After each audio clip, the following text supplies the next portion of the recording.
श्री वाहिगुरु साहिब जी। सलोक महला पहला। घड़ियाँ सभे गोपियाँ पहर कन गोपाल। गहणे पौन पानी बैसंतर चंद सूरज अवतार। गुरु सवारी संगत जी, पावन पौड़ी दो सलोकां समेत गुरु नानक साहब पातशाह महाराज जी की पावन रचना श्री आसा जी की वार की 5वीं पौड़ी है। गुरु नानक साहब पातशाह महाराज जी निरंतर बख्शिश करते आ रहे हैं कि भाई ज्ञान ना गलई ढूंढिया कथन करड़ा सार। कि गल्लां करके बाहरी दिखावे दे नाल किसी प्रकार भी इस प्रकार के जिहड़े साधन हैं उन्हां दी वरतों करन दे नाल ज्ञान दी परमात्मा दी प्राप्ति नहीं हुंदी। सगों ये जिहड़े बाहरी दिखावे दे कारण हैं, जिवें कल भी पिछले रोज भी बेनती कीती कि अंदर दे विच हिरदे दे विच हंकार ही पैदा करते हैं। गुरु दी प्राप्ति परमात्मा दी प्राप्ति ज्ञान सदका ते ज्ञान गल्लां दे नाल नहीं आवेगा। वो तो सतगुरु पातशाह महाराज जी समझाउंदे हन कि करम मिला तां पाईया होर हिकमत हुक्म खुवार। कि जितने भी होर दिखावे दे कारज हन चतुराइयां हन उन्हां करके मनुख खुआर हुंदा है तां करम उस दी मालिक दी नदर सदका किरपा दे नाल प्राप्त होवेगा। हिंदुस्तान दे विच एक ऐसा भी दौर आया सी जदों धर्म की प्राप्ति वास्ते ज्ञान की प्राप्ति वास्ते अक्सर लोग रास पाउंदे सन, रासां पाउंदे सन। ते समय दे जिहड़े अवतारी पुरुष ते राजे राणियां सन उन्हां दे रूप उन्हां दे वेश धारण करके लोकां नूं दर्शाए जांदे सी ते इह समझिया जांदा सी कि भाई इस दे नाल परमात्मा दी प्राप्ति होवेगी। गुरु नानक साहब पातशाह महाराज जी ने समुचे जिहड़े कारज सी इन्हां नूं वेखिया परखिया ते फिर सिख धर्म दे विच इन्हां सारियां दी कोई लोड़ नहीं। सतगुरु पातशाह महाराज जी ने दर्शा दिता, बख्शिश कीती, समझाया कि जेकर इसे ही प्रकार नचण दे नाल गाउण दे नाल परमात्मा दी प्राप्ति होवे तां सतगुरु जी आखदे हन कि नचन कुदन मन का चाओ। ये तां मनोरंजन दे साधन हन, ज्ञान दी प्राप्ति नहीं हुंदी है। सहज अवस्था दी सदका प्राप्ति नहीं होवेगी। तां गुरु पातशाह महाराज जी ने बख्शिश कीती कि जेकर ये बाहरी दिखावे दे जिहड़े कारज हन इन्हां दे नाल ही परमात्मा मिलदा होवे जां इह प्रभु प्राप्ति दे साधन हन जां पूजा दे साधन हन, मालक दे रस्ते दे साधन हन, तां कुदरत दे विच इस समुची सृष्टि दे विच तां निरंतर ही जिहड़ी ये रास है ये पै रही है, नाटक खेडिया जा रहा है। निरंतर मालक दे हुक्म दे विच समुचे कारज हो रहे हैं। जिवें गुरु नानक साहब पातशाह महाराज जी ने आरती दे संबंध विच समझाया सी। जदों जगन्नाथपुरी गुरु पातशाह महाराज जी पहुंचे, आरती दे शामिल होने वास्ते आखिया गया जिहड़ी उत्थे कुछ को रूप दे विच अलग रूप दे विच आरती हुंदी है। गुरु नानक साहब जी ने समझाया कि मैं तां निरंतर उस आरती दे विच शामिल हाँ। ये तां छोटी आरती तुसीं कर रहे, विशाल जिहड़ी आरती समुची कुदरत वल्लों समुची सृष्टि वल्लों उस मालक परमात्मा दी हो रही, उस दे विच मैं शामिल हाँ ते निरंतर ही शामिल रहिंदा। ਉਹ ਜਿਹੜੀ ਆਰਤੀ ਹੈ ਉਹ ਨਿਰੰਤਰ ਹੁੰਦੀ ਹੈ। ਕਦੇ ਇਹ ਨਹੀਂ ਕਿ ਸਵੇਰ ਵੇਲੇ ਹੋ ਗਈ ਜਾਂ ਸ਼ਾਮ ਨੂੰ ਬਾਕੀ ਸਮਾਂ ਰੁਕ ਜਾਂਦੀ ਹੋਵੇ, ਐਸਾ ਨਹੀਂ। ਨਿਰੰਤਰ ਚਲਾਏਮਾਨ ਹੈ, ਨਿਰੰਤਰ ਹਵਾ ਵੀ ਚੌਰ ਕਰਦੀ ਪਈ ਹੈ। ਸੂਰਜ ਚੰਦ ਤਾਰੇ ਆਦਿਕ ਉਸੇ ਹੀ ਗਗਨ ਦੇ ਵਿੱਚ ਥਾਲ ਦੇ ਵਿੱਚ ਪਏ ਰਹਿੰਦੇ ਹਨ, ਉਸ ਦੇ ਵਿੱਚ ਹੀ ਸੁਭਾਏਮਾਨ ਹਨ। ਜਿਹੜੇ ਫੁੱਲ ਆਦਿਕ ਹਨ, ਖੁਸ਼ਬੂਦਾਰ ਬੂਟੇ ਹਨ, ਉਹ ਨਿਰੰਤਰ ਹੀ ਧੂਫ ਦਾ, ਅਗਰਬੱਤੀ ਦਾ ਵੀ ਕਾਰਜ ਕਰਦੇ ਪਏ ਹਨ। ਇਹ ਲਗਾਤਾਰ ਆਰਤੀ ਹੋ ਰਹੀ, ਕੁਝ ਸਮੇਂ ਵਾਸਤੇ ਨਹੀਂ, ਇੱਕ ਵੇਲੇ ਹੀ ਨਹੀਂ, ਹਰ ਪਲ ਹਰ ਘੜੀ ਦੇ ਵਿੱਚ ਸਮੁੱਚੇ ਕਾਰਜ ਹੋ ਰਹੇ ਹਨ। ਤਾਂ ਸਤਿਗੁਰੂ ਜੀ ਨੇ ਸਮਝਾਇਆ ਕਿ ਜਿਸ ਰਾਸ ਦੀ ਤੁਸੀਂ ਗੱਲ ਕਰਦੇ ਹੋ, ਇਹ ਤਾਂ ਨਿਰੰਤਰ ਕਾਰਜ ਹੋ ਰਿਹਾ ਹੈ। ਤਾਂ ਪੁੱਛਿਆ ਸਤਿਗੁਰੂ ਗੁਰੂ ਨਾਨਕ ਸਾਹਿਬ ਜੀ ਨੂੰ ਕਿ ਸਮਝਾਵੋ, ਕਿੱਥੇ ਉਹ ਰਾਸ ਪੈ ਰਹੀ ਹੈ, ਕਿੱਥੇ ਉਹ ਕਾਰਜ ਹੋ ਰਹੇ ਹਨ। ਤਾਂ ਗੁਰੂ ਪਾਤਸ਼ਾਹ ਮਹਾਰਾਜ ਜੀ ਨੇ ਪਹਿਲਾਂ ਪੁੱਛਿਆ ਕਿ ਤੁਸੀਂ ਦੱਸੋ ਕਿ ਉਸ ਰਾਸ ਲੀਲਾ ਦੇ ਵਿੱਚ, ਰਾਸ ਦੇ ਵਿੱਚ ਕਿਹੜੇ ਕਿਹੜੇ ਕਾਰਜ ਹੁੰਦੇ ਹਨ। ਕਿਉਂਕਿ ਇਸ ਰਾਸ ਲੀਲਾ ਨੂੰ ਕ੍ਰਿਸ਼ਨ ਲੀਲਾ ਵੀ ਤੇ ਰਾਮ ਲੀਲਾ ਵੀ ਕਿਹਾ ਜਾਂਦਾ ਸੀ, ਕਿਹਾ ਜਾਂਦਾ ਹੈ ਹੁਣ ਵੀ।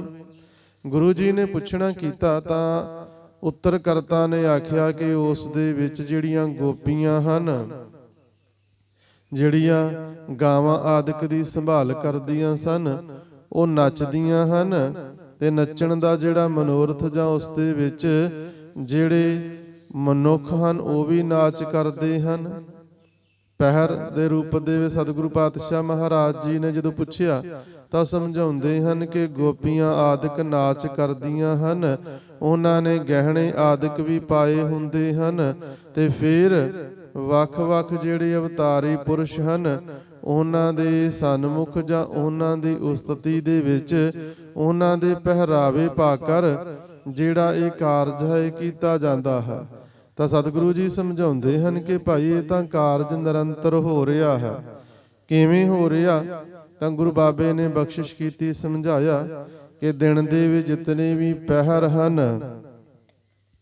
ਉਹ ਗਵਾਲੇ ਹਨ, ਤੇ ਜਿਤਨੀਆਂ ਵੀ ਘੜੀਆਂ ਹਨ ਇਹ ਸਾਰੀਆਂ ਦੀਆਂ ਸਾਰੀਆਂ ਉਹ ਗੋਪੀਆਂ ਹਨ। ਕਿਉਂਕਿ ਇੱਕ ਘੜੀ 7.5 ਮਿੰਟ ਦੀ, ਤੇ ਇੱਕ ਪਹਿਰ ਦੇ ਵਿੱਚ 7.5 ਘੜੀਆਂ ਦਾ ਇੱਕ ਪਹਿਰ ਹੋ ਗਿਆ, 24 ਮਿੰਟਾਂ ਦੀ ਇੱਕ ਘੜੀ ਹੋ ਗਈ। ਤੇ 8 ਪਹਿਰਾਂ ਦੇ ਵਿੱਚ, ਦਿਨ ਤੇ ਰਾਤ ਦੇ ਵਿੱਚ 60 ਘੜੀਆਂ ਬਣਦੀਆਂ, ਤੇ 60 ਘੜੀਆਂ ਨਿਰੰਤਰ ਨਾਚ ਕਰਦੀਆਂ ਹਨ। ਪਹਿਰ ਵੀ ਨਿਰੰਤਰ ਨਾਚ ਕਰਦੇ ਪਏ ਹਨ। ਇੱਕ ਤੋਂ ਬਾਅਦ ਦੂਸਰਾ ਪਹਿਰ, ਦੂਸਰੇ ਤੋਂ ਬਾਅਦ ਤੀਸਰਾ ਪਹਿਰ, ਦੂਸਰੇ ਤੋਂ ਬਾਅਦ ਤੀਸਰਾ, ਤੀਸਰੇ ਤੋਂ ਬਾਅਦ ਚੌਥਾ ਪਹਿਰ, ਫਿਰ ਰਾਤ ਦੇ ਪਹਿਰ ਆਰੰਭ ਹੋ ਜਾਂਦੇ ਹਨ। ਤਾਂ ਸਤਿਗੁਰੂ ਪਾਤਸ਼ਾਹ ਮਹਾਰਾਜ ਜੀ ਸਮਝਾਉਂਦੇ ਹਨ ਕਿ ਭਾਈ ਜਿਵੇਂ ਇਹ ਗੋਪੀਆਂ ਤੇ ਉਹ ਜਿਹੜੇ ਗਵਾਲੇ ਹਨ ਉਹ ਨਾਚ ਕਰਦੇ ਹਨ, ਉਸੇ ਪ੍ਰਕਾਰ ਇਹ ਘੜੀਆਂ ਦੇ ਪਹਿਰ ਦਿਨ ਰਾਤ ਦੇ ਵਿੱਚ ਨਿਰੰਤਰ ਨਾਚ ਕਰਦੇ ਹਨ। ਤੇ ਉਹ ਨਾਚ ਦੇ ਰੂਪ ਦੇ ਵਿੱਚ ਇਹ ਕਾਰਜ ਹੁੰਦਾ ਸੀ ਕਿ ਜਿੱਥੋਂ ਨੱਚਣ ਵਾਲਾ ਤੁਰਦਾ ਸੀ, ਘੁੰਮ ਘੁਮਾ ਕਰ ਫਿਰ ਉੱਥੇ ਪਹੁੰਚਦਾ ਸੀ। ਇਸੇ ਹੀ ਪ੍ਰਕਾਰ ਪਹਿਲਾ ਪਹਿਰ, ਦੂਜਾ ਪਹਿਰ, ਤੀਸਰਾ ਪਹਿਰ, ਚੌਥਾ ਪਹਿਰ, ਰਾਤ ਦੇ ਪਹਿਰ ਆਰੰਭ ਹੋ ਗਏ ਤੇ ਫਿਰ ਪਹਿਲੇ ਪਹਿਰ ਤੱਕ ਗੱਲ ਪਹੁੰਚੇਗੀ ਦਿਨ ਦੇ, ਫਿਰ ਤੋਂ ਆਪਣੀ ਜਗ੍ਹਾ ਤੇ ਪਹੁੰਚੇ ਹੋਵਣਗੇ। ਘੜੀਆਂ ਵੀ ਇਸੇ ਪ੍ਰਕਾਰ ਨਿਰੰਤਰ ਬਤੀਤ ਹੁੰਦੀਆਂ ਜਾਂਦੀਆਂ। ਤੇ ਗੁਰੂ ਪਾਤਸ਼ਾਹ ਮਹਾਰਾਜ ਜੀ ਸਮਝਾਉਂਦੇ ਹਨ ਕਿ ਭਾਈ ਕੁਦਰਤ ਦੇ ਵਿੱਚ ਦਿਨ ਰਾਤ ਦੇ ਵਿੱਚ ਤਾਂ ਇਹ ਗੋਪੀਆਂ ਤੇ ਗਵਾਲੇ ਜਿਹੜੇ ਹਨ, ਘੜੀਆਂ ਤੇ ਪਹਿਰ ਨਿਰੰਤਰ ਉਸ ਮਾਲਕ ਦੀ ਵਡਿਆਈ ਦੇ ਵਿੱਚ ਜਾਂ ਉਸ ਦੇ ਹੁਕਮ ਦੇ ਵਿੱਚ ਨਾਚ ਕਰਦੇ ਪਏ ਹਨ। ਸਵਾਲ ਕਰਤਾ ਨੇ ਫਿਰ ਆਖਿਆ ਕਿ ਉੱਥੇ ਤਾਂ ਜਿਹੜੇ ਰਾਸ ਲੀਲਾ ਵਾਲੇ ਹਨ, ਰਾਸ ਧਾਰੀਏ ਹਨ, ਉਹ ਕਈ ਪ੍ਰਕਾਰ ਦੇ ਗਹਿਣੇ ਪਾਉਂਦੇ ਹਨ। ਕੀ ਇੱਥੇ ਵੀ ਗਹਿਣੇ ਪਾਏ ਹੋਏ ਹਨ? ਤਾਂ ਸਤਿਗੁਰੂ ਪਾਤਸ਼ਾਹ ਮਹਾਰਾਜ ਜੀ ਨੇ ਬਖਸ਼ਿਸ਼ ਕੀਤੀ, ਸਮਝਾਇਆ ਕਿ ਹਾਂ ਇੱਥੇ ਵੀ ਨਿਰੰਤਰ ਗਹਿਣੇ ਪਾਏ ਹੋਏ ਹਨ। ਸਮਝਾਵੋ ਜੀ, ਦੱਸੋ ਕਿਹੜੇ ਗਹਿਣੇ ਪਾਏ ਹਨ? ਤਾਂ ਗੁਰੂ ਪਾਤਸ਼ਾਹ ਮਹਾਰਾਜ ਜੀ ਨੇ ਸਮਝਾਇਆ, ਗਹਿਣੇ ਪਾਉਣ, ਪਾਣੀ, ਬੈਸੰਤਰ, 3 ਪ੍ਰਕਾਰ ਦੇ ਗਹਿਣੇ ਪਾਏ ਗਏ ਜੀ। ਪਾਉਣ ਹਵਾ ਦੇ ਰੂਪ ਦੇ ਵਿੱਚ, ਪਾਣੀ ਦੇ ਰੂਪ ਦੇ ਵਿੱਚ, ਤੇ ਬਸੰਤਰ ਅੱਗ ਦੇ ਰੂਪ ਦੇ ਵਿੱਚ। ਕਿਸੇ ਘੜੀ, ਕਿਸੇ ਪੈਰ ਮੀਂਹ ਪੈਂਦਾ, ਕਿਸੇ ਪੈਰ ਨਿਰੰਤਰ ਹਵਾ ਚੱਲਦੀ, ਘੜੀ ਦੇ ਵਿੱਚ ਨਿਰੰਤਰ ਹਵਾ ਚੱਲਦੀ ਹੋਵੇਗੀ। ਤੇ ਕੋਈ ਇਹ ਵੀ ਸਮਾਂ ਕਿ ਜਦੋਂ ਲੂ ਚੱਲਦੀ ਹੋਵੇ, ਸਾਲ ਦੇ ਵਿੱਚ ਵੀ, ਦਿਨਾਂ ਦੇ ਵਿੱਚ ਵੀ ਨਿਰੰਤਰ ਇਹ ਕਾਰਜ ਚੱਲਦੇ। ਕਦੇ ਵਰਖਾ ਰੁੱਤ ਆ ਗਈ, ਕਦੇ ਲੂ ਚੱਲਣ ਲੱਗ ਪਈ, ਕਦੇ ਉਹ ਦਿਨ ਜਦੋਂ ਨਿਰੰਤਰ ਹਨੇਰੀਆਂ ਹੀ ਚੱਲਦੀਆਂ ਹਨ। ਤਾਂ ਇਹ ਕੁਦਰਤੀ ਰੂਪ ਦੇ ਵਿੱਚ ਜਿਹੜੇ ਉਹ ਪਹਿਰ ਤੇ ਘੜੀਆਂ ਹਨ, ਉਹ ਇਹਨਾਂ ਗਹਿਣਿਆਂ ਨੂੰ ਪਹਿਨਦੇ ਹਨ। ਉਹ ਸ਼ਿੰਗਾਰ ਹੁੰਦਾ ਹੈ ਸਮੇਂ ਦਾ। ਵਰਖਾ ਰੁੱਤ ਆਪਣਾ ਸ਼ਿੰਗਾਰ ਹੈ, ਜਦੋਂ ਲੂ ਚੱਲਦੀ ਹੈ ਉਹ ਆਪਣਾ ਇੱਕ ਸ਼ਿੰਗਾਰ ਹੈ ਰੁੱਤ ਦਾ। ਫਿਰ ਪਤਝੜ ਆਪਣਾ ਹੈ ਬਸੰਤ ਅਲੱਗ ਰੂਪ ਦੇ ਵਿੱਚ। ਤਾਂ ਨਿਰੰਤਰ ਰੁੱਤਾਂ ਬਦਲਦੀਆਂ ਹਨ, ਤਾਂ ਉਹ ਇਹਨਾਂ ਘੜੀਆਂ ਤੇ ਪਹਿਰਾਂ ਦਾ, ਗੋਪੀਆਂ ਤੇ ਕਾਨਾਂ ਦਾ, ਗਵਾਲਿਆਂ ਦਾ ਨਿਰੰਤਰ ਸ਼ਿੰਗਾਰ ਹੈ। ਤੇ ਫਿਰ ਸਵਾਲ ਕਰਤਾ ਆਖਦਾ ਕਿ ਸਤਿਗੁਰੂ ਜੀ, ਉਥੇ ਤਾਂ ਕਿਸੇ ਨਾ ਕਿਸੇ ਅਵਤਾਰ ਦੀ ਪੂਜਾ ਹੁੰਦੀ ਹੈ, ਤੇ ਇੱਥੇ ਕਿਸ ਪ੍ਰਕਾਰ ਹੈ? ਤਾਂ ਸਤਿਗੁਰੂ ਪਾਤਸ਼ਾਹ ਮਹਾਰਾਜ ਜੀ ਨੇ ਸਮਝਾਇਆ ਕਿ ਜਿਹੜੀ ਉਹ ਰਾਸ ਲੀਲਾ, ਜਿਸ ਨੂੰ ਕ੍ਰਿਸ਼ਨ ਲੀਲਾ ਵੀ ਕਿਹਾ ਜਾਂਦਾ, ਉਥੇ ਕ੍ਰਿਸ਼ਨ ਹੈ ਤੇ ਰਾਧਾ ਹੈ। ਤੇ ਇੱਥੇ ਜਿਹੜਾ ਚੰਦਰਮਾ ਹੈ ਉਹ ਰਾਧਾ ਦੇ ਰੂਪ ਦੇ ਵਿੱਚ ਤੇ ਕ੍ਰਿਸ਼ਨ ਦੇ ਰੂਪ ਦੇ ਵਿੱਚ ਸੂਰਜ ਹੈ, ਜਿਸ ਤੋਂ ਸਾਰੀਆਂ ਰੁੱਤਾਂ ਸਮੇਂ ਆਦਿਕ ਬਣਦੇ ਹਨ। ਤੇ ਉਹ ਸੂਰਜ ਦੇ ਦੁਆਲੇ ਨਿਰੰਤਰ ਇਹ ਕਾਰਜ ਚੱਲਦਾ ਪਿਆ ਹੈ। ਸੂਰਜ ਹੈ, ਸੂਰਜ ਦੇ ਨਿਰੰਤਰ ਚਲਾਇਮਾਨ ਹੋਣ ਦੇ ਨਾਲ ਧਰਤੀ ਦਾ ਉਸ ਦੇ ਦੁਆਲੇ ਘੁੰਮਣ ਦੇ ਨਾਲ ਸਮਾਂ ਬਣਦਾ ਹੈ, ਦਿਨ ਰਾਤ ਬਣਦੇ ਹਨ, ਸਾਲ ਦੇ ਦਿਨ ਚੱਲਦੇ ਹਨ। ਸਮਾਂ ਜਿਹੜਾ ਅਗਾਂਹ ਤੋਂ ਅਗਾਂਹ ਚੱਲਦਾ ਜਾਂਦਾ, ਪਹਿਰਾਂ ਦੇ ਘੜੀਆਂ ਦੇ ਰੂਪ ਦੇ ਵਿੱਚ, ਪਹਿਰਾਂ ਦੇ ਰੂਪ ਦੇ ਵਿੱਚ। ਤੇ ਜਿੱਥੇ ਉੱਥੇ ਪਰਿਕਰਮਾ ਅਵਤਾਰੀ ਪੁਰਸ਼ਾਂ ਦੀ ਹੋਈ, ਕ੍ਰਿਸ਼ਨ ਜੀ ਦੀ ਹੋਈ, ਰਾਧਾ ਦੀ ਹੋਈ, ਇੱਥੇ ਫਿਰ ਪਰਿਕਰਮਾ ਸੂਰਜ ਦੀ ਹੋ ਰਹੀ ਹੈ। ਮੁਖੀ ਇੱਥੇ ਸੂਰਜ ਹੈ। ਫਿਰ ਸਵਾਲ ਹੋਇਆ ਜੀ ਕਿ ਉੱਥੇ ਹੋਰ ਵੀ ਬੜੇ ਪਦਾਰਥ ਹੁੰਦੇ ਹਨ। ਜਿਸ ਜਗ੍ਹਾ ਦੇ ਉੱਪਰ ਰਾਸ ਪਾਈ ਜਾਂਦੀ, ਰਾਸ ਲੀਲਾ ਹੁੰਦੀ, ਦਿਖਾਵਾ ਹੁੰਦਾ ਹੈ, ਨਾਚ ਆਦਿਕ ਹੁੰਦਾ ਹੈ, ਉੱਥੇ ਤਾਂ ਇੱਕ ਸਟੇਜ ਲੱਗੀ ਹੁੰਦੀ ਹੈ। ਸਟੇਜ ਦੇ ਉੱਪਰ ਬੜੇ ਵਸਤਰ ਹੋਵਣਗੇ, ਬੜੇ ਹੋਰ ਸਾਧਨ ਪਏ ਹੋਵਣਗੇ, ਵੱਖ-ਵੱਖ ਪ੍ਰਕਾਰ ਦੀਆਂ ਵਸਤੂਆਂ ਹੋਵਣਗੀਆਂ, ਜਿਨ੍ਹਾਂ ਦੀ ਨਿਰੰਤਰ ਵਰਤੋਂ ਕੀਤੀ ਜਾਂਦੀ ਹੈ। ਉਸ ਰਾਸ ਲੀਲਾ ਦੇ ਵਿੱਚ, ਰਾਸ ਦੇ ਵਿੱਚ ਦਿਖਾਵੇ ਦਾ ਜਿਹੜਾ ਇੱਕ ਨਾਚ ਹੋ ਰਿਹਾ ਸਟੇਜ ਦੇ ਉੱਪਰ, ਤਾਂ ਗੁਰੂ ਪਾਤਸ਼ਾਹ ਮਹਾਰਾਜ ਜੀ ਬਖਸ਼ਿਸ਼ ਕਰਦੇ ਹਨ ਕਿ ਸਗਲੀ ਧਰਤੀ ਮਾਲ ਧਨ ਵਰਤਨ ਸਰਬ ਜੰਜਾਲ। ਇਹ ਸਾਰੀ ਦੀ ਸਾਰੀ ਧਰਤੀ ਇੱਕ ਸਟੇਜ ਦੀ ਨਹੀਂ ਆਈ, ਜਿਸ ਦੇ ਉੱਪਰ ਸਾਰੀ ਸ੍ਰਿਸ਼ਟੀ ਜਿਹੜੀ ਹੈ, ਸ੍ਰਿਸ਼ਟੀ ਦੇ ਵਿੱਚ ਧਰਤੀ ਤੇ ਧਰਤੀ ਦੇ ਉੱਪਰ ਜਿਤਨੇ ਵੀ ਪਦਾਰਥ ਹਨ, ਇਹ ਉਸ ਸਟੇਜ ਦੇ ਰੂਪ ਦੇ ਵਿੱਚ।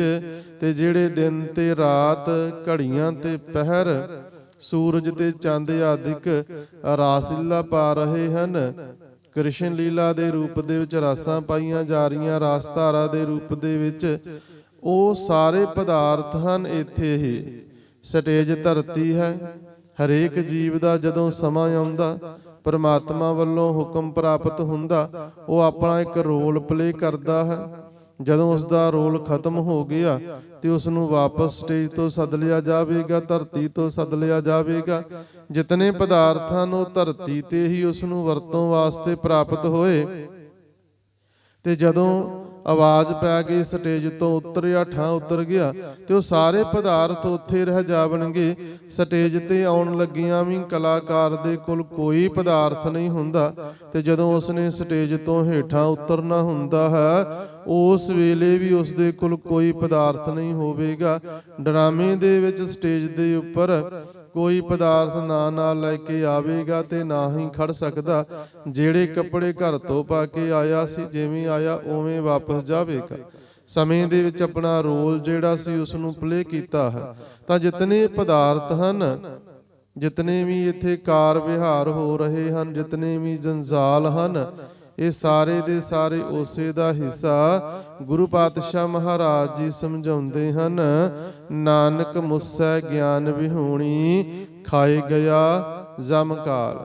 ਜੇਕਰ ਤਾਂ ਇਹ ਸਮੁੱਚੀ ਸ੍ਰਿਸ਼ਟੀ ਦੇ ਵਿੱਚ ਜਿਹੜੀ ਰਾਸ ਪੈ ਰਹੀ ਹੈ, ਇਸ ਨੂੰ ਵੇਖ ਕੇ ਕੋਈ ਪ੍ਰਮਾਤਮਾ ਦੀ ਕਾਦਰ ਦੀ ਕੁਦਰਤ ਨੂੰ ਸਮਝੇ, ਉਸ ਕਾਦਰ ਦੇ ਸੰਬੰਧੀ ਜਾਣਕਾਰੀ ਪ੍ਰਾਪਤ ਕਰ ਲਵੇ ਕਿ ਉਸ ਦੀ ਹਜ਼ੂਰੀ ਦੇ ਵਿੱਚ ਹੀ ਸਾਰੇ ਕਾਰਜ ਹੋ ਰਹੇ।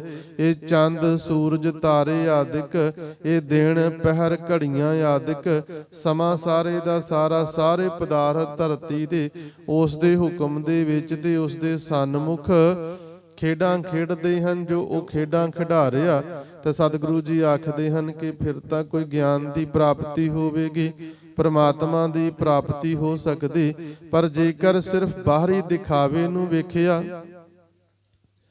ਗਿਆਨ ਨਾ ਉਸ ਤੋਂ ਪ੍ਰਾਪਤ ਕੀਤਾ, ਤਾਂ ਗੁਰੂ ਪਾਤਸ਼ਾਹ ਮਹਾਰਾਜ ਜੀ ਸਮਝਾਉਂਦੇ ਹਨ ਕਿ ਗਿਆਨ ਤੋਂ ਵਿਹੂਣੇ ਜਿਹੜੇ ਹਨ ਫਿਰ ਉਹ ਠੱਗੇ ਜਾਂਦੇ ਹਨ।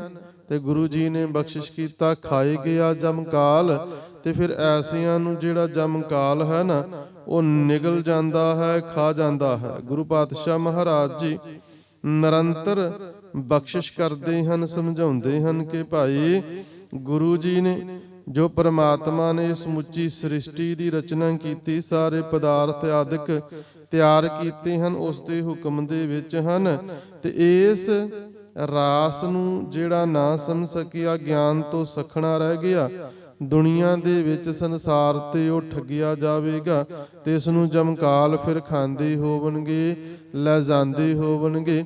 ਉਪਰੰਤ ਗੁਰੂ ਪਾਤਸ਼ਾਹ ਮਹਾਰਾਜ ਜੀ ਨੇ ਮਹੱਲੇ ਪਹਿਲੇ ਦੇ ਵਿੱਚ ਜਿਹੜੇ ਰਾਸਧਾਰੀਏ ਸਨ ਉਹਨਾਂ ਦਾ ਜਿਹੜਾ ਕਾਰਜ ਹੈ ਉਹ ਵੀ ਦਰਸਾਉਣਾ ਕੀਤਾ, ਕਿਉਂਕਿ ਇੱਕੋ ਹੀ ਕਾਰਜ ਸੀ ਇਹਨਾਂ ਦਾ ਕਿ ਨੱਚਣ ਕੁੱਦਣ ਮਨ ਕਾ ਚਾਓ। ਇਹ ਸਾਧਨ ਜਿਹੜੇ ਸੀ ਸਿਰਫ ਮਨੋਰੰਜਨ ਦੇ ਹੀ ਸਾਧਨ ਰਹਿ ਗਏ ਸਨ, ਪਰ ਨਾ ਤਾਂ ਇਹਨਾਂ ਕਰਕੇ ਪ੍ਰਮਾਤਮਾ ਦੀ ਪ੍ਰਾਪਤੀ ਸੀ ਤੇ ਨਾ ਹੀ ਇਹਨਾਂ ਦੇ ਨਾਲ ਅੰਦਰ ਨੂੰ ਟਿਕਾਓ ਪ੍ਰਾਪਤ ਹੁੰਦਾ ਸੀ। ਅਸੀਂ ਰਾਮਲੀਲਾ ਵੇਖਦੇ ਹਾਂ, ਕ੍ਰਿਸ਼ਨ ਲੀਲਾ ਵੀ ਹੁੰਦੀ ਹੈ, ਗੋਪੀਆਂ ਨਾਚ ਕਰਦੀਆਂ ਹਨ, ਉਹਨਾਂ ਅਵਤਾਰੀ ਪੁਰਸ਼ਾਂ ਦੀ ਨਕਲ ਕੀਤੀ ਜਾਂਦੀ ਹੈ। ਕਿਸੇ ਦਾ ਮੇਕਅਪ ਕਰਕੇ ਉਸ ਦਾ ਵਸਤਰ ਉਸ ਨੂੰ ਅਲੱਗ ਰੂਪ ਦੇ ਵਿੱਚ ਪਹਿਨਾ ਕਰ ਕਿਸੇ ਅਵਤਾਰੀ ਪੁਰਸ਼ ਦਾ ਰੋਲ ਦਿੱਤਾ ਜਾਂਦਾ, ਤਾਂ ਉਸ ਨੂੰ ਅਸੀਂ ਥੋੜਾ ਖਿਡਾ ਰਹੇ ਹਾਂ। ਇੱਕ ਉੱਥੇ ਡਾਇਰੈਕਟਰ ਬੈਠਾ ਹੈ ਜਿਹੜਾ ਸਮੁੱਚੇ ਡਰਾਮੇ ਨੂੰ ਪਲੇ ਕਰ ਰਿਹਾ ਹੁੰਦਾ, ਤਾਂ ਕੀ ਜਿਹੜਾ ਉਸ ਨਾਟਕ ਦੇ ਵਿੱਚ ਰੋਲ ਪਲੇ ਕਰਨ ਵਾਲਾ ਸ਼੍ਰੀ ਰਾਮ ਹੈ ਉਸ ਨੂੰ ਵੀ ਕੋਈ ਖਿਡਾ ਸਕਦਾ ਹੈ? ਉਸ ਨੂੰ ਹੁਕਮ ਕੋਈ ਕਰ ਸਕਦਾ ਜਿਹੜਾ ਅਵਤਾਰੀ ਪੁਰਸ਼ ਹੈ? ਜੇ ਉਹ ਹੁਕਮ ਦੇ ਵਿੱਚ ਆ ਗਿਆ ਤੇ ਫਿਰ ਉਹ ਪਰਮਾਤਮਾ ਕਿਵੇਂ ਹੋ ਗਿਆ ਜਾਂ ਪਰਮਾਤਮਾ ਦਾ ਰੂਪ ਕਿਵੇਂ ਹੋ ਗਿਆ? ਗੁਰੂ ਪਾਤਸ਼ਾਹ ਮਹਾਰਾਜ ਜੀ ਨੇ ਸਮਝਾਉਣਾ ਕੀਤਾ, ਬਖਸ਼ਿਸ਼ ਕੀਤੀ ਕਿ ਜਿਤਨੇ ਵੀ ਕਾਰਜ ਬਾਹਰੀ ਦਿਖਾਵੇ ਦੇ ਹੁੰਦੇ ਹਨ, ਰਾਸਾਂ ਦੇ ਵਿੱਚ ਜਿਹੜੇ ਰਾਸਧਾਰੀਏ ਕਾਰਜ ਕਰਦੇ ਹਨ, ਉੱਥੇ ਜਿਤਨੇ ਉਹਨਾਂ ਦੇ ਚੇਲੇ ਹੁੰਦੇ ਹਨ ਉਹ ਤਾਂ ਵੱਖ-ਵੱਖ ਪਦਾਰਥਾਂ ਨੂੰ, ਜਿਤਨੇ ਵੀ ਇਨਸਟਰੂਮੈਂਟ ਆਦਿਕ ਹਨ, ਸਾਜ਼ ਹਨ, ਉਹਨਾਂ ਨੂੰ ਵਜਾਉਂਦੇ ਹੋਵਣਗੇ। ਤੇ ਜਿਹੜਾ ਮੁਖੀ ਹੈ ਰਾਸਾਂ ਦਾ, ਰਾਸਧਾਰੀਆਂ ਦਾ ਜਿਹੜਾ ਮੁਖੀ ਹੈ ਨਾ ਉਹ ਨੱਚਦਾ ਹੁੰਦਾ ਹੈ। ਵਾਇਨ ਚੇਲੇ ਨੱਚਣ ਗੁਰ, ਜਿਹੜੇ ਉਸਦੇ ਅਗਾਹਾਂ ਸ਼ਾਗਿਰਦ ਆਦਿਕ ਹਨ ਉਹ ਸਾਜ਼ ਵਜਾਉਂਦੇ, ਤੇ ਮੁਖੀ ਜਿਹੜਾ ਉਹਨਾਂ ਸਾਰਿਆਂ ਦਾ ਉਹ ਆਪ ਨੱਚ ਕੇ ਲੋਕਾਂ ਨੂੰ ਜਿਹੜੇ ਅਵਤਾਰੀ ਪੁਰਸ਼ ਹਨ ਉਹਨਾਂ ਦੇ ਸੰਬੰਧ ਵਿੱਚ ਦੱਸ ਰਿਹਾ ਹੁੰਦਾ ਹੈ। ਤੇ ਗੁਰੂ ਪਾਤਸ਼ਾਹ ਮਹਾਰਾਜ ਜੀ ਬਖਸ਼ਿਸ਼ ਕਰਦੇ ਹਨ ਕਿ ਪੈਰ ਹਿਲਾਇਣ ਫੇਰ ਨਸਿਰ। ਹੁਣ ਜਿਹੜਾ ਨਾਚ ਕੋਈ ਵੀ ਹੋ ਰਿਹਾ ਨਾ, ਉਥੇ ਸੁਰਤਾਲ ਦੇ ਵਿੱਚ ਤਾਲ ਦੇ ਨਾਲ ਮਿਲਾ ਕਰ ਹੱਥਾਂ ਨੂੰ ਹਿਲਾਉਣਾ, ਪੈਰਾਂ ਨੂੰ ਹਿਲਾਉਣਾ, ਸਿਰ ਨੂੰ ਹਿਲਾਉਣਾ ਹੈ, ਤਾਂ ਇੱਕ ਨਾਚ ਬਣ ਜਾਵੇਗਾ। ਤਾਂ ਗੁਰੂ ਪਾਤਸ਼ਾਹ ਮਹਾਰਾਜ ਜੀ ਆਖਦੇ ਹਨ ਕਿ ਇਸੇ ਪ੍ਰਕਾਰ ਨਾਚ ਵੇਖਣ ਵਾਲੇ ਵੀ ਤੇ ਨਾਚ ਕਰਨ ਵਾਲੇ ਵੀ, ਜਿਹੜੇ ਰਾਸਧਾਰੀਏ ਹਨ ਉਹ ਸਾਰੇ ਹੀ ਇਸੇ ਪ੍ਰਕਾਰ ਕਾਰਜ ਕਰਦੇ ਹਨ। ਵੇਖਣ ਵਾਲੇ ਵੀ ਤੇ ਕਾਰਜ ਕਰਨ ਵਾਲੇ ਵੀ ਤਾਲ ਦੇ ਵਿੱਚ ਪੈਰ ਵੀ ਹਿਲਾਉਂਦੇ ਹਨ ਤੇ ਸਿਰ ਵੀ ਹਿਲਾਉਂਦੇ ਹਨ। ਤੇ ਜਦੋਂ ਉਹ ਨੱਚਦੇ ਹਨ ਨਾ, ਸਤਿਗੁਰੂ ਜੀ ਆਖਦੇ ਹਨ ਕਿ ਉੱਡ ਉੱਡ ਰਾਵਾ ਝਾਟਾ ਪਾਏ। ਫਿਰ ਜਦੋਂ ਉਹਨਾਂ ਦੇ ਜਿਹੜੇ ਉਹਨਾਂ ਨੇ ਚੋਲੇ ਆਦਿਕ, ਵਸਤਰ ਆਦਿਕ ਪਾਏ ਹੁੰਦੇ ਹਨ, ਪੈਰ ਉਹਨਾਂ ਦੇ ਹੁੰਦੇ ਹਨ, ਉਹਨਾਂ ਦੇ ਨਾਲ ਜ਼ਮੀਨ ਤੋਂ ਫਿਰ ਜਿਹੜੀ ਰਾਖ ਹੈ ਨਾ, ਮਿੱਟੀ ਹੈ, ਘੱਟਾ ਆਦਿਕ ਹੈ, ਉੱਡਦਾ। ਤੇ ਗੁਰੂ ਜੀ ਸਮਝਾਉਂਦੇ ਹਨ ਕਿ ਉਹਨਾਂ ਦੇ ਹੀ ਸਿਰਾਂ ਤੇ ਪੈਰਿਆ ਹੁੰਦਾ ਹੈ। ਗੁਰੂ ਜੀ ਨੇ ਸਮਝਾਇਆ, ਪੈਰਾਂ ਦੇ ਨਾਲ ਉੱਡਦੀ ਜਿਹੜੀ ਧੂੜ ਹੈ ਨਾ, ਘੱਟਾ ਹੈ, ਫਿਰ ਉਹਨਾਂ ਦੇ ਹੀ ਸਰੀਰ ਤੇ ਪੈਂਦੀ, ਸਿਰ ਤੇ ਪੈਂਦੀ ਹੈ। ਤੇ ਵੇਖਿਆ ਲੋਕ ਹੱਸਾ ਘਰ ਜਾਏ। ਲੋਕ ਵੇਖਦੇ ਹਨ ਉਸ ਰਾਸ ਲੀਲਾ ਨੂੰ, ਰਾਸਾਂ ਨੂੰ, ਰਾਸਧਾਰੀਆਂ ਦੁਆਰਾ ਜਿਹੜਾ ਕਾਰਜ ਕੀਤਾ ਜਾਂਦਾ ਦਿਖਾਵੇ ਦਾ, ਲੋਕ ਵੇਖਦੇ ਹਨ ਤੇ ਹੱਸਾ ਘਰ ਜਾਏ। ਘਰ ਜਾ ਕਰ ਹੱਸਦੇ ਹਨ, ਬੜੇ ਪ੍ਰਸੰਨ ਹੁੰਦੇ ਹਨ ਕਿ ਭਾਈ ਵਾਹ, ਬੜਾ ਵੱਡਾ ਤੇ ਵਧੀਆ ਅਸੀਂ ਨਾਟਕ ਵੇਖ ਕੇ ਆਏ ਹਾਂ। ਉਹਨਾਂ ਤੇ ਪ੍ਰਸੰਨ ਹੁੰਦੇ ਹਨ। ਪਰ ਸਤਿਗੁਰੂ ਪਾਤਸ਼ਾਹ ਮਹਾਰਾਜ ਜੀ ਸਮਝਾਉਂਦੇ ਹਨ ਕਿ ਰੋਟੀਆਂ ਕਾਰਨ ਪੂਰ ਹੈ ਤਾਲ। ਰੱਬ ਦੀ ਪ੍ਰਾਪਤੀ ਵਾਸਤੇ ਨਹੀਂ ਉਹ ਕਾਰਜ ਹੋ ਰਿਹਾ ਹੁੰਦਾ ਹੈ। ਉਹ ਉੱਥੇ ਨਾਚ ਕਰਦੀਆਂ ਹੋਈਆਂ, ਰਾਸ ਪਾਉਂਦੀਆਂ ਹੋਈਆਂ ਵੀ ਭਿਖਿਆ ਜਾਂ ਰੋਟੀ ਆਦਿਕ ਪਦਾਰਥ ਆਦਿਕ ਪੇਟ ਦੀ ਪੂਰਤੀ ਵਾਸਤੇ, ਪਰਿਵਾਰ ਦੇ ਪੇਟ ਦੀ ਪੂਰਤੀ ਵਾਸਤੇ ਹੀ, ਗੁਜ਼ਾਰੇ ਵਾਸਤੇ ਹੀ ਕਾਰਜ ਕਰਦੇ ਹਨ। ਬੇਸ਼ੱਕ ਜਿਹੜਾ ਇੱਕ ਦ੍ਰਿਸ਼ ਪੇਸ਼ ਕੀਤਾ ਹੁੰਦਾ ਕਿਸੇ ਅਵਤਾਰੀ ਪੁਰਸ਼ ਦਾ ਹੋਵੇਗਾ ਜੀਵਨ, ਸਮੇਂ ਦੇ ਜਿਹੜੇ ਰਾਜੇ ਹੋਏ ਉਹਨਾਂ ਦਾ ਜੀਵਨ ਸਟੇਜ ਤੋਂ ਦੱਸ ਰਹੇ ਹੋਣਗੇ ਰਾਸ ਪਾ ਕੇ ਨਾਟਕ ਕਰਦਿਆਂ ਹੋਇਆਂ, ਪਰ ਇਹ ਨਹੀਂ ਕਿ ਉਸ ਪਰਮਾਤਮਾ ਦੀ ਪ੍ਰਾਪਤੀ ਜਾਂ ਲੁਕਾਈ ਨੂੰ ਕੋਈ ਗਿਆਨ ਦੇਣਾ ਹੈ। ਇਹ ਸਦਕਾ ਲੋਕਾਂ ਨੂੰ ਰੱਬ ਦੇ ਨਾਲ ਜੋੜਨਾ ਐਸਾ ਨਹੀਂ, ਸਗੋਂ ਉਸ ਦੇ ਪਿੱਛੇ ਮਕਸਦ ਸਿਰਫ ਤੇ ਸਿਰਫ ਪਦਾਰਥ ਹੁੰਦਾ ਹੈ। ਪਰਮਾਤਮਾ ਦੀ ਪ੍ਰਾਪਤੀ ਨਹੀਂ, ਪਦਾਰਥਾਂ ਦੀ ਪ੍ਰਾਪਤੀ ਵਾਸਤੇ ਹੀ ਇਹ ਸਾਰੇ ਕਾਰਜ ਆਪ ਛਾੜਹ ਧਰਤੀ ਨਾਲ। ਇਤੋਂ ਤੱਕ ਕਿ ਉਹ ਨੱਚਦਿਆਂ ਹੋਈਆਂ ਜ਼ਮੀਨ ਦੇ ਉੱਪਰ ਲੇਟਦੇ ਵੀ ਹਨ, ਆਪਣੀ ਆਪ ਨੂੰ ਜ਼ਮੀਨ ਦੇ ਉੱਪਰ ਸੁੱਟਦੇ ਵੀ ਹਨ।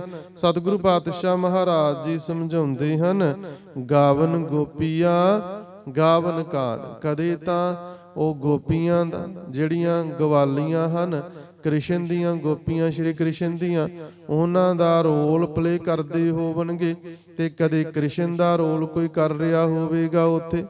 ਤੇ ਗੁਰੂ ਜੀ ਸਮਝਾਉਂਦੇ ਹਨ, ਗਾਵਨ ਸੀਤਾ ਗਾ ਰਾਜੇ ਰਾਮ। ਤੇ ਰਾਮਲੀਲਾ ਦੇ ਵਿੱਚ ਫਿਰ ਰਾਜੇ ਰਾਮ ਦਾ ਤੇ ਸੀਤਾ ਦਾ ਜ਼ਿਕਰ ਹੋਵੇਗਾ। ਉਹਨਾਂ ਦਾ ਰੂਪ ਧਾਰਨ ਕਰਕੇ ਜਿਹੜੇ ਲੋਕ ਹਨ ਉਹ ਰਾਮਲੀਲਾ ਖੇਡਦੇ ਹਨ, ਤੇ ਗੋਪੀਆਂ ਤੇ ਕਾਨ ਦਾ ਰੂਪ ਧਾਰਨ ਕਰਕੇ ਫਿਰ ਕ੍ਰਿਸ਼ਨ ਲੀਲਾ ਖੇਡੀ ਜਾਂਦੀ ਹੈ।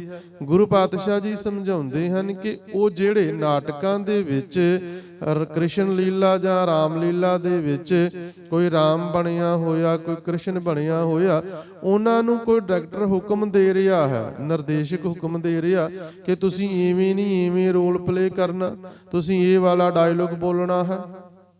ਤਾਂ ਸਤਿਗੁਰੂ ਜੀ ਸਮਝਾਉਂਦੇ, ਤੁਸੀਂ ਕ੍ਰਿਸ਼ਨ ਨੂੰ, ਤੁਸੀਂ ਰਾਮ ਨੂੰ ਕਿਵੇਂ ਕੰਟਰੋਲ ਕਰ ਲਵੋਗੇ? ਉਹ ਤਾਂ ਅਵਤਾਰੀ ਪੁਰਸ਼। ਪਰ ਉਸ ਨਾਟਕ ਦੇ ਵਿੱਚ ਇਸ ਪ੍ਰਕਾਰ ਦੇ ਕਾਰਜ ਕੀਤੇ ਜਾਂਦੇ, ਤੇ ਜਿਹੜਾ ਪਰਮਾਤਮਾ ਹੈ ਨਿਰਭਉ ਨਿਰੰਕਾਰ ਸਚ ਨਾਮ, ਜਦ ਕਿ ਜਿਹੜਾ ਪਰਮਾਤਮਾ ਜੀ ਹਨ ਉਹ ਤਾਂ ਨਿਡਰ ਹਨ, ਆਕਾਰ ਤੋਂ ਰਹਿਤ, ਤੇ ਜਿਸ ਦਾ ਨਾਮ ਸਦਾ ਅਟਲ ਰਹਿਣ ਵਾਲਾ ਹੈ। ਅੱਜ ਰੋਲ ਇੱਕ ਨੇ ਪਲੇ ਕਰ ਦਿੱਤਾ, ਕੱਲ ਵਾਲਾ ਜੀਵਨ ਅਲੱਗ ਹੋਵੇਗਾ। ਆਮ ਜ਼ਿੰਦਗੀ ਦੇ ਵਿੱਚ ਉਸ ਪ੍ਰਕਾਰ ਦਾ ਜੀਵਨ ਨਹੀਂ ਹੈ। ਰੋਲ ਨਿਭਾਇਆ ਹੈ ਮਰਜ਼ਾਦਾ ਪੁਰਸ਼ੋਤਮ ਸ਼੍ਰੀ ਰਾਮਚੰਦਰ ਦਾ, ਪਰ ਅਸਲੀਅਤ ਦੇ ਵਿੱਚ ਇਸ ਪ੍ਰਕਾਰ ਦਾ ਜੀਵਨ ਨਹੀਂ ਹੈ। ਇੱਕੋ ਪਰਮਾਤਮਾ ਹੈ ਜਿਹੜਾ ਭੈ ਤੋਂ ਰਹਿਤ ਹੈ, ਕਿਸੇ ਦੇ ਵੀ ਹੁਕਮ ਦੇ ਵਿੱਚ ਨਹੀਂ, ਸਗੋਂ ਸਾਰਿਆਂ ਤੇ ਉਸ ਦਾ ਹੁਕਮ ਚੱਲਦਾ। ਉਸ ਨੂੰ ਕੋਈ ਆਕਾਰ ਨਹੀਂ ਦਿੱਤਾ ਜਾ ਸਕਦਾ ਹੈ, ਕੋਈ ਵੀ ਪਰਮਾਤਮਾ ਦਾ ਰੂਪ ਨਹੀਂ ਧਾਰਨ ਕਰ ਸਕਦਾ ਹੈ। ਤੇ ਸਤਿਗੁਰੂ ਜੀ ਸਮਝਾਉਂਦੇ ਹਨ, ਬਖਸ਼ਿਸ਼ ਕਰਦੇ ਹਨ ਕਿ ਸਦੀਵ ਕਾਲ ਲਈ ਰਹਿਣ ਵਾਲਾ, ਜਾ ਕਾ ਕੀਆ ਸਗਲ ਜਹਾਨ। ਕੋਈ ਉਸ ਦਾ ਰੂਪ ਧਾਰਨ ਨਹੀਂ ਕਰ ਸਕਦਾ, ਕਿਉਂਕਿ ਸਾਰੇ ਜੀਵ ਸਮੁੱਚਾ ਜਹਾਨ ਉਸ ਨੇ ਹੀ ਪੈਦਾ ਕੀਤਾ ਹੈ।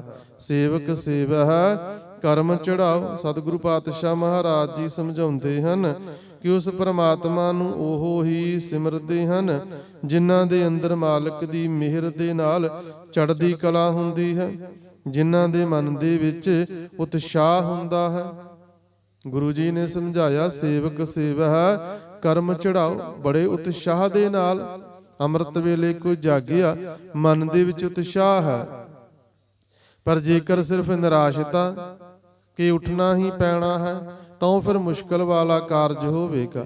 ਗੁਰੂ ਜੀ ਸਮਝਾਉਂਦੇ ਹਨ, ਪਿੰਨੀ ਰਹਿਣ ਜਿਨ੍ਹਾਂ ਮਨ ਚਾਓ, ਜਿਨ੍ਹਾਂ ਦੇ ਅੰਦਰ ਅੰਮ੍ਰਿਤ ਵੇਲੇ ਉੱਠਣ ਤੇ ਇੱਕ ਚਾਹ ਹੁੰਦਾ ਹੈ ਕਿ ਮਾਲਕ ਨੇ ਕਿਰਪਾ ਕੀਤੀ, ਅੰਮ੍ਰਿਤ ਵੇਲੇ ਦੀ ਦਾਤ ਝੋਲੀ ਦੇ ਵਿੱਚ ਪਾਈ ਹੈ ਨਾ, ਤੇ ਉਤਸ਼ਾਹ ਦੇ ਨਾਲ ਉੱਠਦੇ ਹੋਵਣਗੇ, ਮਾਲਕ ਦਾ ਸਿਮਰਨ ਕਰਦੇ ਹਨ। ਤੇ ਜੇਕਰ ਬੱਧਾ ਚੱਟੀ ਵਾਲਾ ਕਾਰਜ ਹੈ ਨਾ, ਤੇ ਫਿਰ ਉਹ ਸੁਚੱਜਾ ਕਾਰਜ ਨਹੀਂ। ਗੁਰੂ ਪਾਤਸ਼ਾਹ ਮਹਾਰਾਜ ਜੀ ਸਮਝਾਉਂਦੇ ਹਨ ਕਿ ਸਿੱਖੀ ਸਿੱਖਿਆ ਗੁਰ ਵਿਚਾਰ। ਇਹ ਸਿੱਖਿਆ ਜਿਨ੍ਹਾਂ ਨੇ ਗੁਰੂ ਦੀ ਮੱਤ ਦੁਆਰਾ ਪ੍ਰਾਪਤ ਕਰ ਲਈ ਹੈ, ਜਿਨ੍ਹਾਂ ਨੇ ਸਿੱਖ ਲਿਆ ਸੁਚੱਜੇ ਜੀਵਨ ਨੂੰ, ਨਦਰੀ ਕਰਮ ਲੰਘਾਏ ਪਾਰ, ਉਹਨਾਂ ਦੇ ਉੱਪਰ ਮਾਲਕ ਵਾਹਿਗੁਰੂ ਜੀ ਦੀ ਨਦਰ ਹੁੰਦੀ, ਕਿਰਪਾ ਹੁੰਦੀ ਹੈ, ਮਿਹਰ ਹੁੰਦੀ ਹੈ। ਪਰਮਾਤਮਾ ਜੀ ਆਪ ਬਖਸ਼ਿਸ਼ ਕਰਦੇ ਹਨ ਤੇ ਬਖਸ਼ਿਸ਼ ਦੁਆਰਾ ਹੀ ਉਹਨਾਂ ਨੂੰ ਸੰਸਾਰ ਸਮੁੰਦਰ ਤੋਂ ਪਾਰ ਲੰਘਾ ਲੈਂਦੇ ਹਨ। ਤੇ ਜੇਕਰ ਸਿਰਫ ਘੁੰਮਣ ਦੇ ਨਾਲ, ਇਸੇ ਪ੍ਰਕਾਰ ਨੱਚਣ ਦੇ ਨਾਲ ਹੀ ਪਰਮਾਤਮਾ ਦੀ ਪ੍ਰਾਪਤੀ ਹੁੰਦੀ ਹੋਵੇ, ਗੁਰੂ ਪਾਤਸ਼ਾਹ ਮਹਾਰਾਜ ਜੀ ਸਮਝਾਉਂਦੇ ਹਨ ਕਿ ਭਾਈ ਘੁੰਮਦੇ ਤਾਂ ਸਾਰੇ ਪਏ ਹਨ, ਕੋਲੂ, ਚਰਖਾ, ਚੱਕੀ, ਚੱਕ, ਇਹ ਵੀ ਨਿਰੰਤਰ ਘੁੰਮਦੇ ਪਏ ਆਪਣੀ ਧੁਰੀ ਦੇ ਦੁਆਲੇ। ਜਿਵੇਂ ਰਾਸਤਾਰੀਏ ਜਿਹੜੇ ਉਹ ਘੁੰਮਦੇ ਹਨ ਨਿਰੰਤਰ, ਤੇ ਗੁਰੂ ਜੀ ਸਮਝਾਉਂਦੇ ਹਨ ਕਿ ਭਾਈ ਘੁੰਮਦੇ ਤਾਂ ਕੋਲੂ ਵੀ ਘੁੰਮਦਾ ਪਿਆ, ਚਰਖਾ ਵੀ ਘੁੰਮਦਾ ਪਿਆ। ਜੇਕਰ ਨੱਚਣ ਤੇ ਫੇਰੀਆਂ ਲੈਣ ਦੇ ਨਾਲ ਹੀ ਜੀਵਨ ਦਾ ਉਧਾਰ ਹੁੰਦਾ ਹੋਵੇ, ਤੇ ਜਿਹੜਾ ਕੋਲੂ ਹੈ, ਚਰਖਾ ਹੈ, ਚੱਕੀ ਹੈ, ਚੱਕ ਹੈ, ਇਹ ਤਾਂ ਭਾਈ ਨਿਰੰਤਰ ਘੁੰਮਦੇ ਹਨ। ਜੇਕਰ ਭੌਣ ਦੇ ਨਾਲ, ਭੌਂਦੇ ਰਹਿਣ ਦੇ ਨਾਲ ਪਰਮਾਤਮਾ ਦੀ ਪ੍ਰਾਪਤੀ, ਤਾਂ ਇਹਨਾਂ ਨੂੰ ਪਰਮਾਤਮਾ ਪਹਿਲਾਂ ਪ੍ਰਾਪਤ ਹੋਵੇ। ਥਲ ਬਰੋਲੇ ਬਹੁਤ ਅਨੰਤ, ਅਨੇਕਾਂ ਹੀ ਵਾਉ ਬਰੋਲੇ ਵੀ ਆਉਂਦੇ ਹਨ, ਬੇਅੰਤ ਹਨ। ਰਾਜਸਥਾਨ ਜਿੱਥੇ ਰੇਤ ਬੜੀ ਜ਼ਿਆਦਾ, ਉੱਥੇ ਵਾਵ ਰੋਲੇ ਬੜੇ ਉੱਠਦੇ। ਵੱਖ-ਵੱਖ ਥਾਵਾਂ ਤੇ ਅਸੀਂ ਵਾਵ ਰੋਲੇ ਉੱਠਦੇ ਵੇਖਦੇ ਹਾਂ।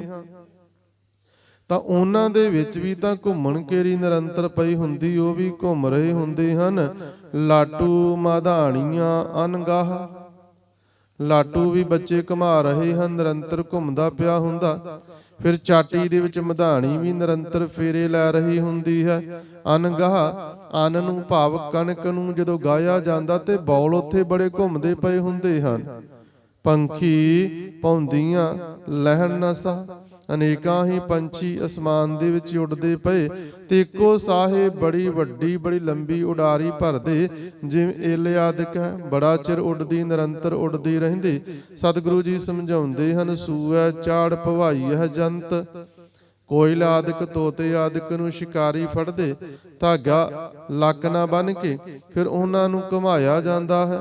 ਸਤਿਗੁਰੂ ਪਾਤਸ਼ਾਹ ਮਹਾਰਾਜ ਜੀ ਸਮਝਾਉਂਦੇ ਹਨ, ਨਾਨਕ ਭੌਂਦਿਆਂ ਗਣਤ ਨ ਅੰਤ, ਅਨੇਕਾਂ ਹੀ ਭੌਣ ਵਾਲੇ ਹਨ ਜੀਵ, ਜਿਨ੍ਹਾਂ ਦਾ ਅੰਤ ਨਹੀਂ ਪਾਇਆ ਜਾ ਸਕਦਾ, ਗਿਣਤੀ ਨਹੀਂ ਕੀਤੀ ਜਾ ਸਕਦੀ। ਬੰਧਨ ਬੰਦ ਭਵਾਇਆ ਸੋਏ। ਗੁਰੂ ਜੀ ਸਮਝਾਉਂਦੇ ਹਨ ਕਿ ਅਸਲ ਦੇ ਵਿੱਚ ਕਰਮਾਂ ਦੇ ਬੱਧੇ ਹੋਏ ਇਹ ਸਾਰੇ ਦੇ ਸਾਰੇ ਘੁੰਮਦੇ ਪਏ ਹਨ। ਇਹ ਪ੍ਰਮਾਤਮਾ ਦੀ ਪ੍ਰਾਪਤੀ ਵਾਸਤੇ ਨਹੀਂ ਇਹਨਾਂ ਦਾ ਘੁੰਮਣਾ, ਸਗੋਂ ਮਾਇਆ ਦੇ ਪਦਾਰਥਾਂ ਦੀਆਂ ਜਿਹੜੀਆਂ ਜੰਜੀਰਾਂ ਹਨ, ਉਹਨਾਂ ਦੇ ਜਕੜ ਦੇ ਵਿੱਚ ਹੀ ਪਾਉਂਦੇ ਹਨ। ਪਿਆ ਕਿਰਤ ਨਚੈ ਸਭ ਕੋਏ, ਤੇ ਹਰੇਕ ਜੀਵ ਆਪਣੇ ਕਰਮਾਂ ਕਿਰਤ ਕਰਕੇ ਸੰਸਕਾਰਾਂ ਦੇ ਅਨੁਸਾਰ ਹੀ ਕਾਰਜ ਕਰਦਾ ਪਿਆ ਹੈ। ਜਿਸ ਪ੍ਰਕਾਰ ਦੀ ਕਿਰਤ, ਜਿਸ ਪ੍ਰਕਾਰ ਦਾ ਕਾਰਜ, ਜਿਸ ਪ੍ਰਕਾਰ ਮਾਲਕ ਕਿਰਪਾ ਕਰਦਾ ਨਾ, ਉਸੇ ਹੀ ਪ੍ਰਕਾਰ ਜੀਵ ਜਿਹੜੇ ਹਨ ਉਹ ਫਿਰ ਕਾਰਜ ਕਰਦੇ ਉਸ ਦੇ ਹੁਕਮ ਦੇ ਵਿੱਚ। ਨੱਚ ਨੱਚ ਹੱਸੇ ਚੱਲੇ ਸੇ ਰੋਏ, ਨੱਚਦਿਆਂ ਨੱਚਦਿਆਂ ਸਮੁੱਚਾ ਜੀਵਨ ਬਤੀਤ ਕਰ ਲਿਆ ਜੀ।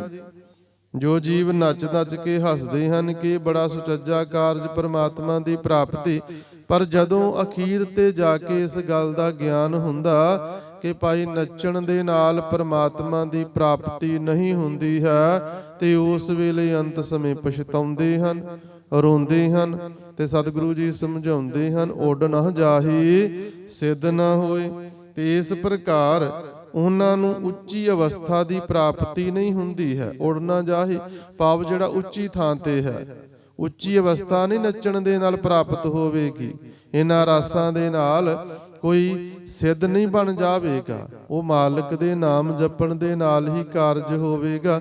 ਗੁਰੂ ਪਾਤਸ਼ਾਹ ਮਹਾਰਾਜ ਜੀ ਨੇ ਫਿਰ ਨਿਰਣਾ ਕਰ ਦਿੱਤਾ ਕਿ ਨੱਚਨ ਕੁੱਦਨ ਮਨ ਕਾ ਚਾਓ। ਇਹ ਨੱਚਣਾ ਕੁੱਦਣਾ ਤਾਂ ਕੇਵਲ ਮਨ ਦਾ ਸ਼ੌਂਕ ਜਾਂ ਫਿਰ ਮਨੋਰੰਜਨ ਦਾ ਸਾਧਨ ਹੋ ਸਕਦਾ ਹੈ।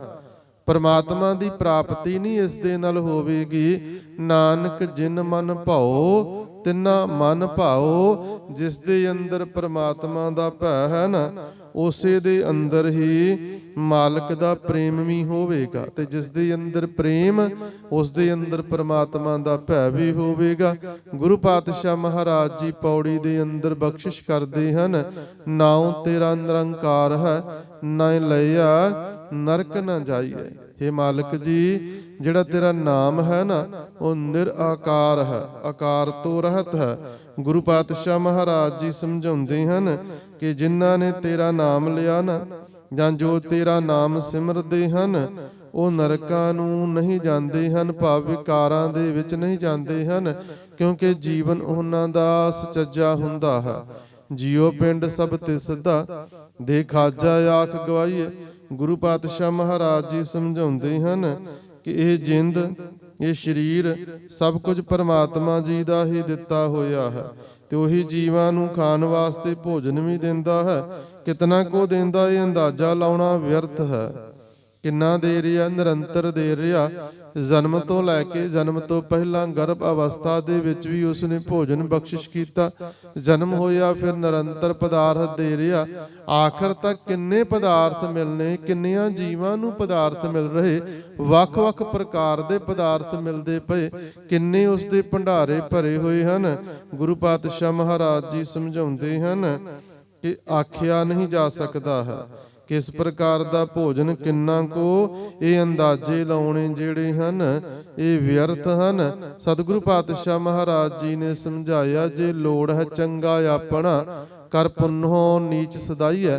ਇਹ ਮਨੁੱਖ, ਜੇਕਰ ਤੂੰ ਲੋੜਦਾ ਹੈ, ਚਾਹੁੰਦਾ ਹੈ ਨਾ ਕਿ ਭਾਈ ਕੋਈ ਚੰਗਾ ਕਾਰਜ ਕੀਤਾ ਜਾਵੇ, ਮੇਰਾ ਭਲਾ ਹੋਵੇ ਨਾ, ਤੇ ਫਿਰ ਇੱਕ ਗੱਲ ਕਰੀ ਕਿ ਚੰਗਾ ਕਾਰਜ ਕਰਕੇ ਨਾ, ਪੁੰਨ ਕਰਕੇ, ਤੇ ਫਿਰ ਵੀ ਉਸ ਦਾ ਵਿਖਾਵਾ ਨਾ ਕਰੀ, ਸਗੋਂ ਆਪਣੇ ਆਪ ਨੂੰ ਨੀਵਾਂ ਹੀ ਦੱਸੀ, ਉੱਚਾ ਨਾ ਦੱਸੀ।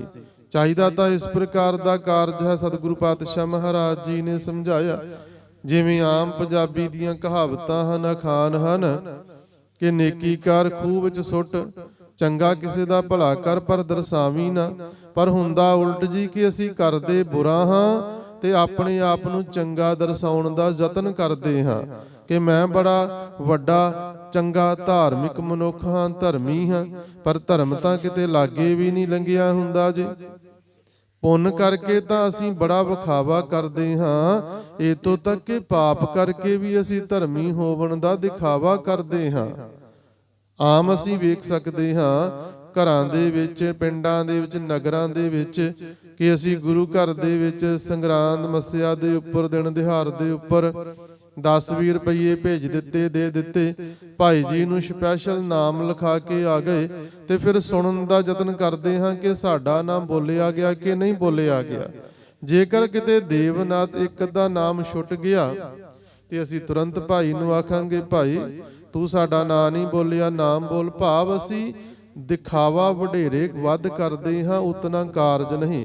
ਤੇ ਸਤਿਗੁਰੂ ਪਾਤਸ਼ਾਹ ਮਹਾਰਾਜ ਜੀ ਸਮਝਾਉਂਦੇ ਹਨ ਕਿ ਭਾਈ ਜੀਵਨ ਤਾਂ ਇਸ ਪ੍ਰਕਾਰ ਦਾ ਹੋਵੇ, ਜੇ ਤੂੰ ਆਪਣੇ ਆਪ ਵਾਸਤੇ ਕੋਈ ਚੰਗਾ ਸੋਚਦਾ ਹੈ ਨਾ, ਚੰਗਾ ਚਾਹੁੰਦਾ ਹੈ, ਤੇ ਫਿਰ ਪੁੰਨ ਕਰਕੇ ਵੀ ਨਾ, ਭਲਾ ਕਰਕੇ ਵੀ ਆਪਣੇ ਆਪ ਨੂੰ ਨੀਚ ਹੀ ਸਦਵਾਉਣਾ ਕਰ। ਸਤਿਗੁਰੂ ਜੀ ਨੇ ਸਮਝਾਇਆ ਹੈ, ਬਖਸ਼ਿਸ਼ ਕੀਤੀ ਹੈ ਕਿ ਹਮ ਨਹੀਂ ਚੰਗੇ, ਬੁਰਾ ਨਹੀਂ ਕੋਈ, ਪਰ ਅਸੀਂ ਉਲਟ ਕਾਰਜ ਕਰਦੇ ਹਾਂ। ਅਸੀਂ ਸਾਰਿਆਂ ਨੂੰ ਹੀ ਮਾੜਾ ਆਖੀ ਜਾਂਦੇ ਹਾਂ ਤੇ ਆਪਣੇ ਆਪ ਨੂੰ ਸਭ ਤੋਂ ਉੱਤਮ ਸਦਾਉਂਦੇ ਹਾਂ। ਸਤਿਗੁਰੂ ਪਾਤਸ਼ਾਹ ਮਹਾਰਾਜ ਜੀ ਦੀ ਪਾਵਨ ਬਾਣੀ ਦੇ ਵਿੱਚ ਭਗਤ ਕਬੀਰ ਸਾਹਿਬ ਜੀ ਨੇ ਵੀ ਸਾਨੂੰ ਸਿੱਖਿਆ ਬਖਸ਼ਿਸ਼ ਕੀਤੀ ਹੈ। ਕਬੀਰ ਸਭ ਤੇ ਹਮ ਬੁਰੇ, ਹਮ ਤਜ ਭਲੋ ਸਭ ਕੋਏ, ਜਿਨ ਐਸੋ ਕਰ ਬੂਝਿਆ ਮੀਤ ਹਮਾਰਾ ਸੋਏ। ਨਾਮੀ ਪੁਰਸ਼ ਹਨ, ਮਾਲਕ ਦੀ ਭਜਨ ਬੰਦਗੀ ਵਾਲੇ ਪਰਮ ਮਨੁੱਖ ਹਨ, ਭਗਤ ਜਨ ਹਨ। ਗੁਰੂ ਪਾਤਸ਼ਾਹ ਮਹਾਰਾਜ ਜੀ ਨੇ ਉਹਨਾਂ ਦੀ ਪਾਵਨ ਬਾਣੀ ਗੁਰੂ ਗ੍ਰੰਥ ਸਾਹਿਬ ਜੀ ਦੇ ਵਿੱਚ ਅੰਕਿਤ ਕੀਤੀ, ਪਰ ਆਪਣੇ ਆਪ ਨੂੰ ਫਿਰ ਵੀ ਆਖਦੇ ਹਨ ਕਿ ਮੈਂ ਸਭ ਤੋਂ ਬੁਰਾ ਹਾਂ, ਮੇਰੇ ਤੋਂ ਸਾਰੇ ਹੀ ਚੰਗੇ ਹਨ। ਭਾਵਨਾ ਤਾਂ ਜੀਵਨ ਦੇ ਵਿੱਚ ਇਸ ਪ੍ਰਕਾਰ ਦੀ ਹੋਵੇ, ਜੇ ਲੋੜ ਹੈ ਚੰਗਾ ਆਪਣਾ, ਕਰ ਪੁੰਨੋ ਨੀਚ ਸਦਾਈਐ। ਤੇ ਸਤਿਗੁਰੂ ਜੀ ਨੇ ਫਿਰ ਇੱਕ ਸਮਝਾ ਦਿੱਤੀ ਹੋਰ ਗੱਲ, ਜੇ ਜਰਵਾਣਾ ਪਰ ਹਰੈ, ਜਰ ਵੀਸ ਕਰੇਂਦੀ ਆਈ ਹੈ। ਹੁਣ ਜੀਵਨ ਨਿਰੰਤਰ ਚੱਲਦਾ ਪਿਆ ਨਾ, ਤੇ ਜੀਵਨ ਦੇ ਵਿੱਚ ਚਲਦਿਆਂ ਚਲਦਿਆਂ ਬੁਢੇਪਾ ਵੀ ਆਉਂਦਾ ਹੈ। ਬਚਪਨ ਹੈ ਨਾ, ਬਚਪਨ ਤੋਂ ਜਵਾਨੀ ਆਈ, ਜਵਾਨੀ ਤੋਂ ਬੁਢੇਪਾ ਆਉਣਾ। ਪਰ ਮਨੁੱਖ ਦਾ ਇੱਕ ਯਤਨ ਹੁੰਦਾ ਕਿ ਕਿਤੇ ਬੁਢੇਪਾ ਮੈਨੂੰ ਆ ਨਾ ਜਾਵੇ। ਜਿੱਥੇ ਜਿੱਥੇ ਬੁਢੇਪਾ ਦਿਖਾਈ ਦੇਵੇਗਾ ਨਾ, ਅਸੀਂ ਉਸ ਨੂੰ ਹਟਾਉਣ ਦਾ ਯਤਨ ਕਰਦੇ ਹਾਂ। ਜੇਕਰ ਸਫੇਦ ਵਾਲ ਆ ਗਏ ਦਾੜੇ ਦੇ ਉੱਪਰ, ਕੇਸਾਂ ਦੇ ਵਿੱਚ, ਤੇ ਅਸੀਂ ਉਹਨਾਂ ਨੂੰ ਹਟਾਉਂਦੇ ਹਾਂ, ਭਾਵੇਂ ਰੰਗ ਲਗਾ ਕੇ ਤੇ ਭਾਵੇਂ ਉਸ ਨੂੰ ਕੱਟ ਵੱਢ ਕੇ ਕਿਸੇ ਵੀ ਰੂਪ ਦੇ ਵਿੱਚ ਯਤਨ ਕਰ ਰਹੇ ਹੁੰਦੇ ਹਾਂ। ਵੱਡੀ ਗਿਣਤੀ ਦੇ ਵਿੱਚ ਮਨੁੱਖ ਕਰਦਾ ਕਿ ਜਿਹੜੇ ਮੇਰੇ ਚਿੱਟੇ ਕੇਸ ਹਨ, ਚਿੱਟੇ ਵਾਲ ਦਾੜੇ ਦੇ ਵਿੱਚ ਹਨ, ਉਹ ਨਾ ਕਿਤੇ ਦਿਖਾਈ ਦੇਵਨ, ਮਤਾ ਲੋਕ ਆਖਣਗੇ ਕਿ ਇਹ ਤਾਂ ਬਜ਼ੁਰਗ ਹੁੰਦਾ ਜਾ ਰਿਹਾ, ਇਹ ਵੱਡੀ ਉਮਰ ਦਾ ਹੈ। ਜੇਕਰ ਬਚਪਨ ਉਸ ਮਾਲਕ ਦੀ ਦਾਤ ਹੈ, ਜਵਾਨੀ ਉਸ ਮਾਲਕ ਦੀ ਦਾਤ ਹੈ, ਤੇ ਬੁਢੇਪਾ ਵੀ ਉਸੇ ਮਾਲਕ ਦੀ ਦਾਤ। ਜਿਸ ਪ੍ਰਕਾਰ ਬਚਪਨ ਨੂੰ, ਜਵਾਨੀ ਨੂੰ ਅਸੀਂ ਪ੍ਰਾਪਤ ਕਰਕੇ ਖੁਸ਼ ਹੋਏ ਨਾ, ਬੁਢੇਪੇ ਨੂੰ ਵੀ ਪ੍ਰਾਪਤ ਕਰਕੇ ਉਸ ਦੀ ਦਾਤ ਨੂੰ ਸਮਝਦਿਆਂ ਹੋਇਆਂ ਖੁਸ਼ ਹੋਇਆ ਜਾਵੇ, ਉਸ ਦੀ ਦਾਤ ਨੂੰ ਸਵੀਕਾਰ ਕੀਤਾ ਜਾਵੇ ਜੀ। ਚਿਹਰੇ ਦੇ ਉੱਪਰ ਝੁਰੜੀਆਂ ਆ ਰਹੀਆਂ, ਝੁਰੜੀਆਂ ਨੂੰ ਖਤਮ ਕਰਨ ਦਾ ਯਤਨ ਕਰਦੇ ਹਾਂ। ਸਰੀਰ ਜਵਾਬ ਦੇਈ ਜਾਂਦਾ ਹੋਵੇਗਾ, ਅਸੀਂ ਫਿਰ ਵੀ ਆਖਦੇ ਹਾਂ ਨਹੀਂ ਬੁਢੇਪਾ ਆਇਆ, ਪਰ ਪਤਾ ਲੱਗ ਜਾਂਦਾ ਬੁਢੇਪਾ ਆ ਗਿਆ ਹੈ। ਸਤਿਗੁਰੂ ਪਾਤਸ਼ਾਹ ਮਹਾਰਾਜ ਜੀ ਸਮਝਾਉਂਦੇ ਹਨ, ਜੇ ਜਰਵਾਣਾ ਪਰ ਹਰੇ ਜਰ ਵੇਸ ਕਰੇਂਦੀ ਆਈਏ। ਜੇ ਕੋਈ ਜੀਵ ਬੁਢੇਪੇ ਨੂੰ ਪਰੇ ਹਟਾਉਣਾ ਚਾਹੇ, ਬੁਢੇਪੇ ਤੋਂ ਬਚਣਾ ਚਾਹੇ, ਤਾਂ ਇਹ ਯਤਨ ਫਜ਼ੂਲ ਹੁੰਦੇ ਹਨ। ਬੁਢੇਪਾ ਜਿਹੜਾ ਇਹ ਵੇਸ ਧਾਰ ਕੇ ਆ ਹੀ ਜਾਂਦਾ ਹੈ। ਕਿੰਨਾ ਕੁ ਚਿਰ ਯਤਨ ਕੋਈ ਕਰੇਗਾ ਕੇਸਾਂ ਨੂੰ ਕਾਲੇ ਕਰਨ ਦਾ? ਆਖਰ ਇੱਕ ਦਿਨ ਹਥਿਆਰ ਸੁੱਟਣੇ ਹੀ ਪੈਣਗੇ। ਅਨੇਕਾਂ ਐਸੇ ਵੀ ਮਨੁੱਖ ਜਿਹੜੇ ਧੌਲੇ ਚੁਗਦੇ ਹਨ। ਬੇਸ਼ੱਕ ਸਿੱਖ ਰਹਿਤ ਮਰਜ਼ਾਦਾ ਦੇ ਵਿੱਚ ਇਹਨਾਂ ਸਾਰੇ ਕੰਮਾਂ ਦੇ ਉੱਪਰ ਪਾਬੰਦੀ ਹੈ, ਤੇ ਗੁਰਸਿੱਖ ਵਾਸਤੇ ਜ਼ਰੂਰੀ ਵੀ ਹੈ ਜੀ ਕਿ ਉਸ ਮਾਲਕ ਦੀ ਦਾਤ ਨੂੰ, ਹਰੇਕ ਦਾਤ ਨੂੰ ਉਹ ਖਿੜੇ ਮੱਥੇ ਪ੍ਰਵਾਨ ਕਰੇ ਜੀ। ਪਰ ਅਸੀਂ ਇਹ ਦਾਤਾਂ ਨੂੰ ਪ੍ਰਵਾਨ ਕਰਨ ਦੀ ਜਗ੍ਹਾ ਦੇ ਉੱਪਰ ਆਉਂਦੇ ਹੋਏ ਬੁਢੇਪੇ ਨੂੰ ਰੋਕਣ ਦਾ ਯਤਨ ਕਰਦੇ ਹਾਂ। ਰੋਕ ਲਵਾਂਗੇ ਸਮੇਂ ਨੂੰ ਜੀ, ਅਸੀਂ ਰੋਕ ਲਵਾਂਗੇ ਬੁਢੇਪੇ ਨੂੰ। ਅੱਖਾਂ ਨੂੰ ਪ੍ਰਭਾਵਿਤ ਕਰ ਜਾਵੇਗਾ ਬੁਢੇਪਾ, ਜ਼ੁਬਾਨ ਨੂੰ ਪ੍ਰਭਾਵਿਤ ਕਰੇਗਾ, ਕੰਨਾਂ ਨੂੰ ਪ੍ਰਭਾਵਿਤ ਕਰੇਗਾ, ਸਰੀਰ ਦੇ ਅੰਗਾਂ ਨੂੰ ਪ੍ਰਭਾਵਿਤ ਕਰਦਾ ਹੋਵੇਗਾ। ਕਿੱਥੋਂ ਕਿੱਥੋਂ ਰੋਕਾਂਗੇ? ਇੱਕ ਰਸਤਾ ਬੰਦ ਕਰਾਂਗੇ, ਦੂਜੇ ਪਾਸੇ ਤੋਂ ਆ ਜਾਵੇਗਾ ਬੁਢੇਪਾ, ਪਰ ਇਹ ਰੁਕੇਗਾ ਨਹੀਂ। ਤਾਂ ਸਤਿਗੁਰੂ ਪਾਤਸ਼ਾਹ ਮਹਾਰਾਜ ਜੀ ਸਮਝਾਉਂਦੇ ਹਨ, ਕੋ ਰਹਿ ਨਾ ਭਰੀਐ ਪਾਈਐ। ਜਦੋਂ ਸਵਾਸ ਪੂਰੇ ਹੋ ਗਏ ਨਾ, ਤਾਂ ਕੋਈ ਵੀ ਜੀਵ ਇੱਥੇ ਭਾਈ ਫਿਰ ਰਹਿ ਨਹੀਂ ਸਕਦਾ ਹੈ। ਪਹਿਲਾਂ ਜਦੋਂ ਤੋਲ ਦੇ ਸਾਧਨ ਅਲੱਗ ਰੂਪ ਦੇ ਵਿੱਚ ਸੀ, ਤਾਂ ਵਸਤੂਆਂ ਨੂੰ, ਪਦਾਰਥਾਂ ਨੂੰ ਮਿਣਿਆ ਜਾਂਦਾ ਸੀ, ਤੇ ਮਿਣਤੀ ਦਾ ਜਿਹੜਾ ਸਭ ਤੋਂ ਛੋਟਾ ਸਾਧਨ ਸੀ ਉਹ ਪਾਈਆ ਹੁੰਦਾ ਸੀ।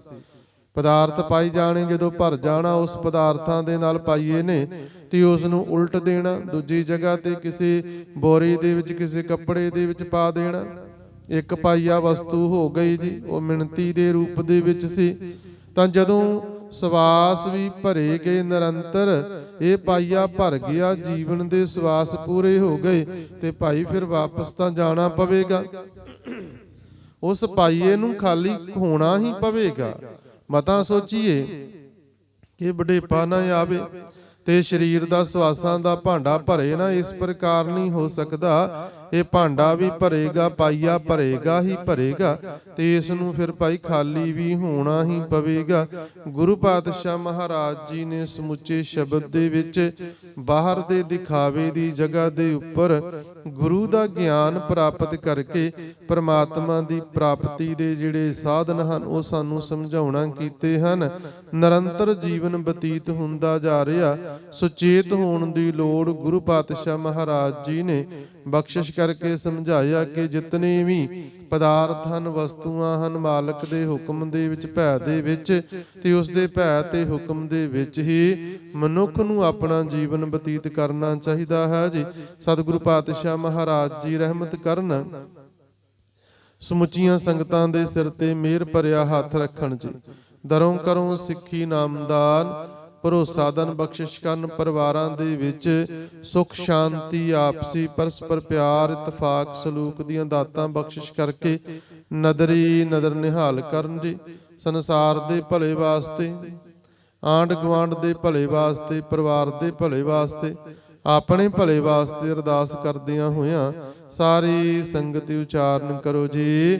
ਨਾਨਕ ਨਾਮ ਚੜ੍ਹਦੀ ਕਲਾ, ਤੇਰੇ ਭਾਣੇ ਸਰਬੱਤ ਦਾ ਭਲਾ। ਫਿਰ ਅਸਨਾ ਪਵਿੱਤਰ ਕਰੋ, ਉਚਾਰਨ ਕਰੋ। ਨਾਨਕ ਨਾਮ ਚੜ੍ਹਦੀ ਕਲਾ, ਤੇਰੇ ਭਾਣੇ ਸਰਬੱਤ ਦਾ ਭਲਾ। ਆਪ ਜੀ ਦੇ ਨਾਲ ਸ਼ਬਦਾਂ ਦੇ ਵਿਚਾਰ ਹੋਏ ਜੀ। ਅਨੇਕਾਂ ਪ੍ਰਕਾਰ ਦੀਆਂ ਭੁੱਲਾਂ ਗਲਤੀਆਂ ਹੋ ਗਈਆਂ ਹਨ ਜੀ। ਭੁੱਲਾਂ ਦਾਸ ਦੀ ਝੋਲੀ ਦੇ ਵਿੱਚ ਪਾ ਦੇਣੀਆਂ। ਸ਼ਬਦ ਗੁਰੂ ਕਾ ਜਾਣ ਕੇ ਆਪਣੇ ਹਿਰਦੇ ਵਿੱਚ ਵਸਾ ਲੈਣਾ, ਤਾਂ ਕਿ ਸਾਡਾ ਸਾਰਿਆਂ ਦਾ ਮਿਲ ਬੈਠਿਆਂ ਦਾ ਇਹ ਜੋ ਸਮਾਂ ਹੈ ਉਸ ਮਾਲਕ ਵਾਹਿਗੁਰੂ ਜੀ ਦੇ ਚਰਨਾਂ ਦੇ ਵਿੱਚ ਪ੍ਰਵਾਨ ਹੋ ਜਾਵੇ ਜੀ। ਸਤਿਗੁਰੂ ਜੀ ਦੇ ਚਰਨਾਂ ਦੇ ਵਿੱਚ ਬੇਨਤੀ ਕੀਤੀ ਜਾਵੇ ਜੀ। ਵਿਸਰ ਨਾਹੀਂ ਦਾਤਾਰ, ਆਪਣਾ ਨਾਮ ਦੇਹੋ। ਗੁਣ ਗਾਵਾਂ ਦਿਨ ਰਾਤ, ਨਾਨਕ ਚਾਓ ਇਹੋ। ਜੇ ਜਰਵਾਣਾ ਪਰ ਹਰ, ਜਰ ਵੀਸ ਕਰੇਂਦੀ ਆਈਆ। ਕੋ ਰਹਿ ਨਾ ਭਰੀਐ ਪਾਈਆ, ਕੋ ਰਹਿ ਨਾ ਭਰੀਐ ਪਾਈਆ। ਵਾਹਿਗੁਰੂ ਜੀ ਕਾ ਖਾਲਸਾ, ਵਾਹਿਗੁਰੂ ਜੀ ਕੀ ਫਤਿਹ।